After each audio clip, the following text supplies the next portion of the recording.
Seguimos coa actuación do Leonardo II, que escolleu as súas poesías favoritas do libro Ventos, que recitarán para o disfrute de todos. Na rúa topei unha erviña falangueira que dicía que pasaba adiviñas e poemas.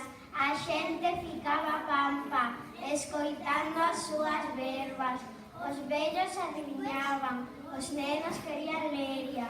Estaban cos seus versos os que sentaban á beira, pero un ventiño irritado deixou a rúa baleira.